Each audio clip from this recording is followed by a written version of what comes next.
Hi everyone, this video is about understanding the self. I'm your professor, Dr. Jennie Rosier. Let's get started.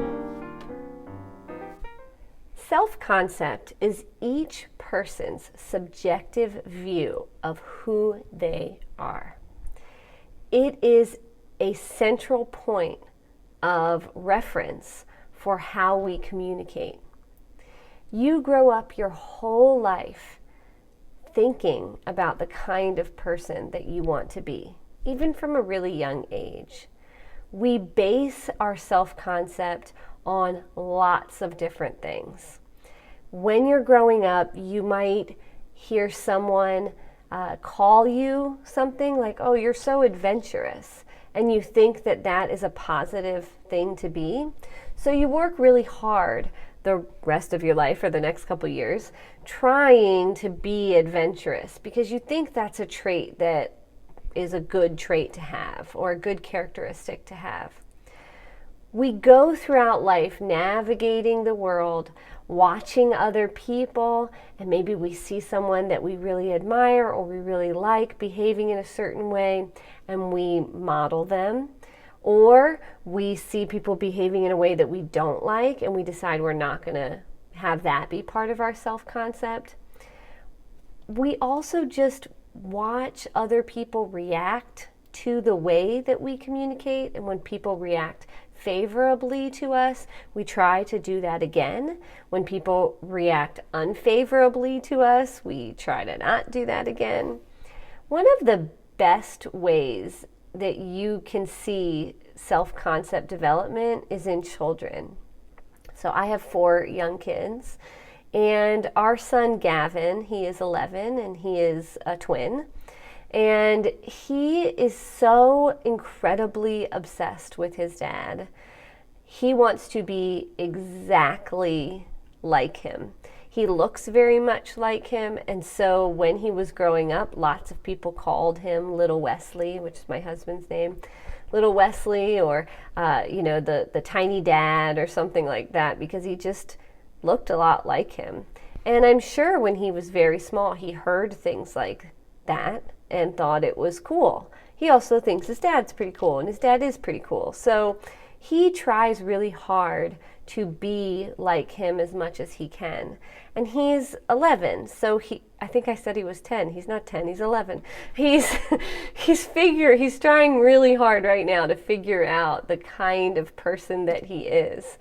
And so sometimes he'll behave in certain ways that are so much like his dad but don't really look like him, right? So he'll do something and I'll think in my head like, oh no, he's just doing this to be like his dad. It's not really who he is. It's not something that he's really interested in or the kind of person that he is.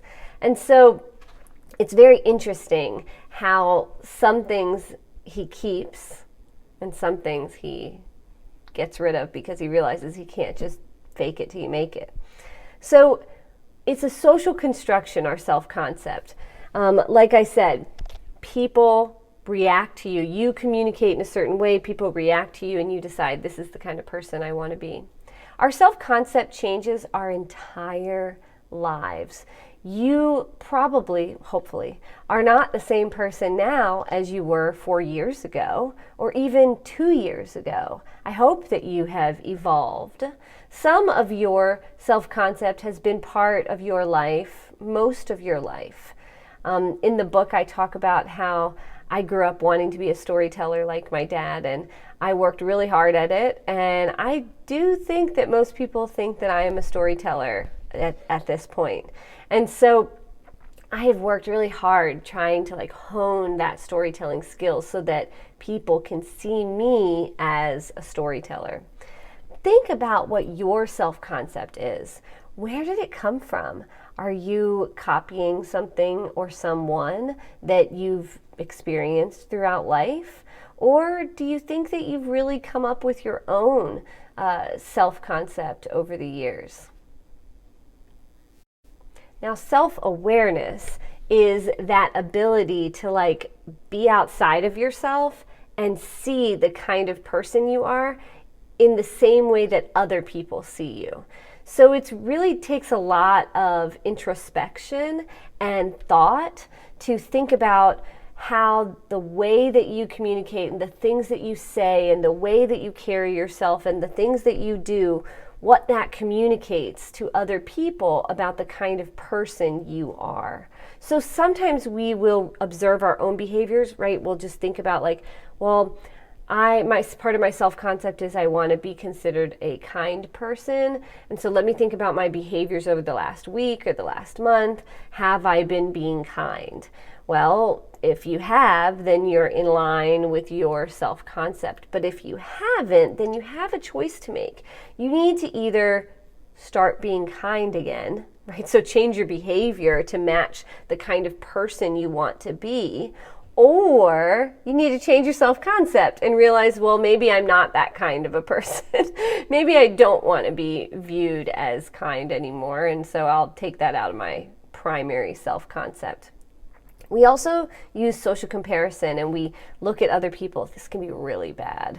You've been scrolling on Instagram or Facebook, and you see other people, and you're like, wow, their life looks totally together. I have to admit that my personal Instagram account is beautifully curated with gorgeously edited photos, if I do say so myself, and I'm sure that it communicates, that we are just fun-loving outdoor people that always get along and don't argue and just have so much fun in the sun, because that's what most of our pictures are, is us outside. Now, while we totally do have a lot of fun outside, the pictures don't show all the screaming and yelling and arguing that happened while I was trying to get the damn photo, more or less the whole camping weekend. When you look on social media specifically, or in the media in general, to do social comparison, it's really not a good idea, because most people are putting their best foot forward on social media. Now, if you see my stories, that's where all the shit happens. So in my stories is where I put all of the shit that my kids have broken, all the damage to our home that they've done. It's all of the things they've broken. They're just wild, crazy, destructive kids. And I have 4 of them. 3 of them are mostly destructive. Our daughter's not that bad. She's just moody.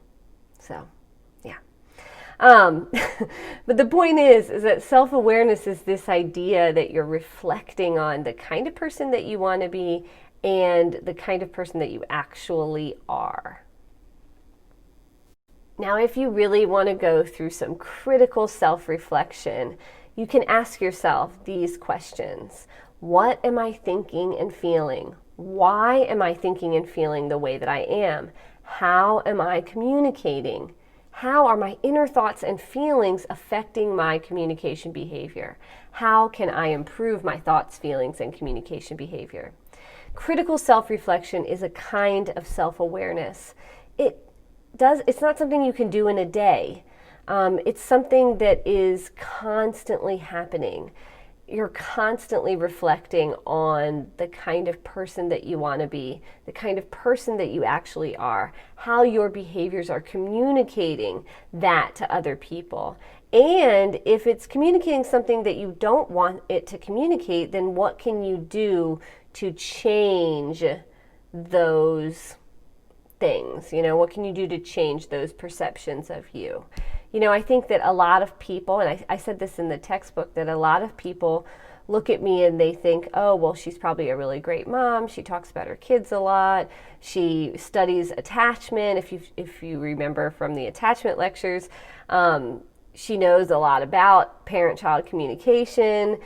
She's probably calm, cool, and collected. But let me tell you, life is not all gumdrops and rainbows. I talk all day long about choosing your words wisely and being respectful and having empathy for people, and then I go home and yell at my kids.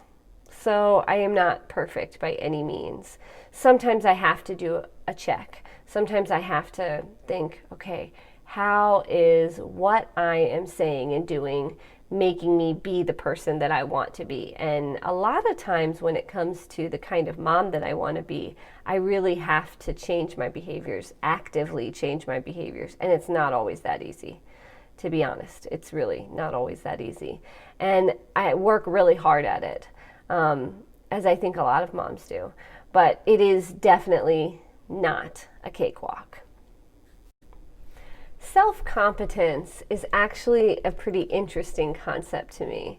So this is the idea that you know what your self-concept is. Like, you know who you want to be. You have this image of what you want your self-concept to be. Then you're able to behave in ways that are in line with that self-concept. And other people evaluate you as having the self-concept that you think you have. So just to give my example, right? So this would be, I want to be a good storyteller, so that's in my self-concept. I tell good stories, according to me, right? I'm enacting behaviors that I think are good storytelling behaviors. Then other people have said to me that I'm good at storytelling, right? So I've been told by friends or family members that I am a good storyteller. For example, my teaching evaluations often say, love the stories. And so that feeds back into I am a good storyteller. I should keep doing those behaviors that cause other people to think that I am a good storyteller. So self-competence is the whole thing. Lots of people might have a clear self-concept, think that they are enacting behaviors to communicate that self-concept, but other people don't view them that way, right? I think a really good example of this is like people who think they're really tough, right? They think they're like tough shit. And so they're like, my self-concept is I'm a tough, mean person, and, you know, I'm scary. People don't want to be around, are scared to talk to me, or don't mess with me. You know, do you know who I am? Like people who puff their chests out. So those people likely have that in their self-concept, and they think that they are communicating in a way, but lots of us totally see through those people. And we realize like, they're not as tough as they think they are, right? And so that's actually not good self-competence, because other people don't view them as scary or mean or tough, even though they're trying to communicate that. So self-competence is actually a really good skill to have. Self-esteem is closely aligned with self-concept. This is the value that you assign yourself. And just like self-concept, your self-esteem changes all the time, probably even more than your self-concept. I'm sure if you guys did some of the journal entries about self-concept, you have a pretty good idea of what your self-concept is. And many of you have had some of those traits or characteristics or ideas for a long time, you know, for several years, but some of them are different. Self-esteem can change on a daily basis, right? So sometimes you could feel like you have really high self-esteem and really confident, and then literally that afternoon something happens that makes your self-esteem plummet. Interestingly, self-esteem tends to be based on 4 things: your perceptions of self-worth, intelligence, attractiveness, and social competence. People weight each of these 4 things differently. So sometimes you might know someone who bases a lot of their self-esteem on evaluations of their physical attractiveness, right? So you might know someone who, if they get a bad haircut, they have really, really low self-esteem, whereas you might know another person who gets a bad haircut and they're like, it's fine. I still feel really great about myself, right? So it depends on which one of these you give more weight to. You might give more weight to 2 or 3 of them over another one, right? I think that one of the best things that you can do to help your self-esteem is to reevaluate what you base your self-esteem on. Sometimes people with really low self-esteem have low self-esteem because they base their self-esteem on stuff that they're not good at, right? So my son, Gavin, again, is very, very short. He's very short. And he is never going to be a good basketball player. He's just not. He's never going to be good at playing tag. His legs are too short. He cannot run faster than the other kids his age.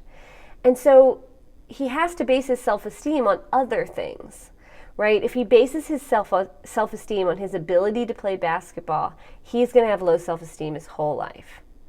Another example.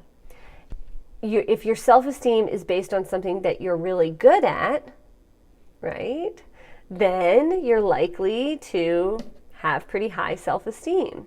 And so I tend to base a lot of my self-esteem on my ability to teach. This video stuff, this isn't my best work, to be clear. I'm much better in the classroom. But regardless, teaching is something that I base a lot of my self-esteem on. I also base a lot of my self-esteem on being a mom and being a wife.